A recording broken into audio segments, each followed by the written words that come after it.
Praise lord. యేసు స్వరం కార్యక్రమానికి ప్రేమతో స్వాగతం. ప్రియులారా, ఈ ఉదయకాలం దేవుని వాక్యం మనం చూసినట్లయితే హగ్గయి గ్రంథం 2వ అధ్యాయము 23వ వచనం, నేను నిన్ను ఏర్పరచుకొని ఉన్నాను, నేను నిన్ను ఏర్పరచుకొని ఉన్నాను. బాగా వినాలి ఈ మాట. దేవుడు నన్ను ఏర్పాటు చేసుకున్నాడు. ఆ విషయం మనం మర్చిపోకూడదు. ఉదయకాలం దేవుని మాటలు వింటున్న ప్రియ దేవుని బిడ్డ, దేవుడు నిన్ను ఏర్పాటు చేసుకున్నాడు. హి హ్యాడ్ చూజన్ యూ.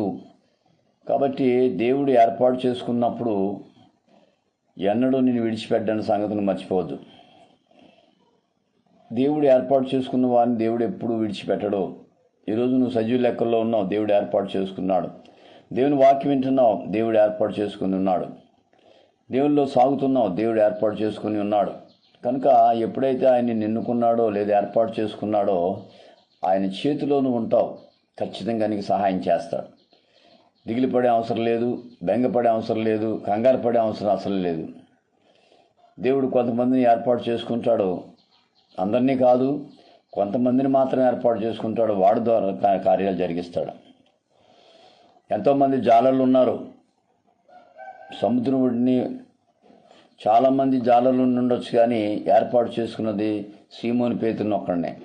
గమనించాలి. ఏర్పాటు చేసుకున్న ఆయన సీమోని పేతురుని విడిచిపెట్టలేదు.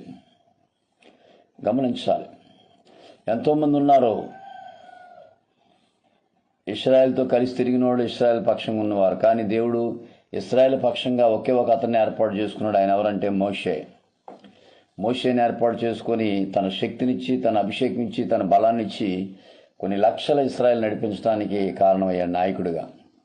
పిల్లరా, ఈ ఉదయకాలం దేవుడు నిన్ను ఏర్పాటు చేసుకున్నాడు కాబట్టి నువ్వు ఏమాత్రం నిరాశపడొద్దు, కుంగిపోవద్దు, దిగులు పడొద్దు. ఆయన ఏర్పాటు చేసుకున్న వారిని ఎప్పుడు ఆయన విడిచిపెట్టేవాడు కాదు.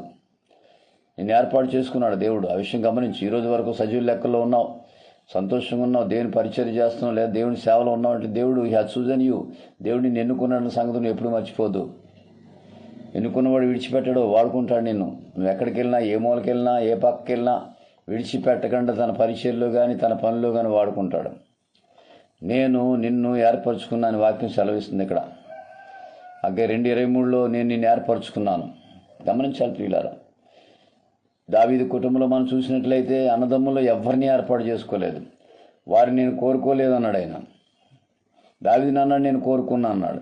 వాళ్ళని ఎందుకు కోరుకోలేదు? ఆయన ఇష్టం. ఆయన ఎప్పుడు ఎవరిని ఎన్నుకుంటాడో, ఎవరిని ప్రేమిస్తాడో, ఎవరిని ఆదరిస్తాడో, ఎవరిని తన పరిశుద్ధాత్మ నింపుతాడో మనకు తెలియదు.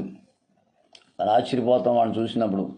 ఏంటి వీళ్ళకి ఇంత భక్తి ఏంటి, ఇంత విశ్వాసం ఏంటి, ఇంత ఆరాటం ఏంటి, దేవుడి పని అంటే ఎంత ఏంటి, వాళ్ళని చూసి మనం ఆశ్చర్యపోతున్నాం. కారణం ఏంటంటే దేవుడు వాళ్ళని ఎన్నుకున్నాడు కాబట్టి వాళ్ళు ఆ కార్యాల్లో ముందుకు సాగిపోతుంటారు. వారిని ఎవరూ ఆప్ చేయలేరు, వారిని ఎవరూ వెనక్కి లాగలేరు. గమనించాలి పిల్లారా. ఎందుకంటే వారిని దేవుడు ఎన్నుకున్నాడు. నిన్ను ఎన్నుకున్నాడు కాబట్టి ఈరోజు వరకు నువ్వు ఇలా ఉండగలుగుతున్నావు. తన పరిచర్య కోసం ఎన్నుకున్నాడు, తన సేవ కోసం ఎన్నుకున్నాడు, తన కార్యాలు జరగడానికి నిన్ను ఎన్నుకున్నాడు సంగతి మర్చిపోవద్దు. ఒకవేళ కష్టం రావచ్చు, బాధ రావచ్చు, ఇబ్బంది రావచ్చు, నష్టం రావచ్చు, అయినప్పటికీ నిన్ను ఎన్నుకున్నవాడు సజీవుడు, నిన్ను ఏర్పాటు చేసుకున్నాడు సజీవుడు. ఏదో ఒకరోజు అద్భుత కార్యం నీ జీవితంలో చేస్తాడు. ఆయన ఖచ్చితంగా నిన్ను ఆశీర్వదిస్తాడు, నిన్ను దీవిస్తాడు. ఎందుకంటే ఆయన నిన్ను ఎన్నుకున్నాడు. నేను నిన్ను ఏర్పాటు చేసుకున్నాను, ఎన్నుకున్నాను అని చెప్పి వాక్యం సెలవిస్తుంది. నన్ను ఎన్నుకున్నాడు. నేను డాక్టర్ని, అయ్యా నాకు ఈ పరిచర్య తెలియదు, ఈ సేవ తెలియదు, ఎలా చేయాలో తెలియదు, బైబిల్ తెలియదు అన్నప్పుడు ప్రభు అన్నాడు, నీకు తెలిసేది ఏముంది, నేనే కదా అని. నన్ను 1991 ఏప్రిల్ 18వ పరిచర్యకి బలవంతంగా ప్రభు నన్ను పిలిచాడు. 3 సార్లు రానన్నాను, విడిచిపెట్టలేదు, కావాలన్నాడు ఆయన.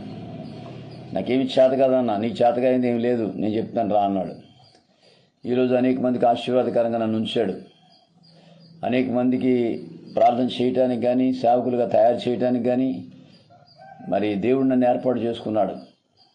పిల్లలు అలాగే నిన్ను ఎన్నుకున్నాడు సంగతిని మర్చిపోవద్దు. నీలో ప్రత్యేకత ఉంది, నీలో ఒక గొప్ప అభిషేకం ఉంది. నువ్వు ఖచ్చితంగా అద్భుతాలు నీ ద్వారా దేవుడు చేస్తాడు. మోషే ఎన్నుకున్నప్పుడు మోషే ద్వారా అద్భుతాలు చేశాడు. దావీదుని ఎన్నుకున్నప్పుడు దావీదు ద్వారా అద్భుతాలు చేశాడు. పిల్లలు గమనించాలి. ఎన్నుకున్న విడిచిపెట్టు. పేతురుని ఎన్నుకున్నప్పుడు పేతురు ద్వారా అనేక ఆత్మలు, వేలాది ఆత్మలు రక్షించబడటానికి ప్రభు సహాయం చేశాడు. ఎవరినైతే ఎన్నుకుంటాడో ఆ అద్భుత కార్యాలు వారి ద్వారా దేవుడు చేస్తాడు. ఈ ఉదయకాలం యేసు స్వరం ద్వారా నీకు చెప్పేది ఏంటంటే, he has chosen you, definitely will use you mightily for winning souls. ఆత్మలో సంపాదించడానికి లేదా దేవుని పరిచర్య చేయడానికి దేవుడు నిన్ను వాడుకున్న సంగతి మర్చిపోదు. విశ్వాసం ముందుకు సాగిపో.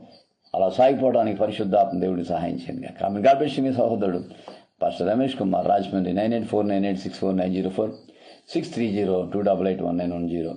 దేవుడు సమృద్ధిగా దీవించి ఆశీర్వదించను గాక.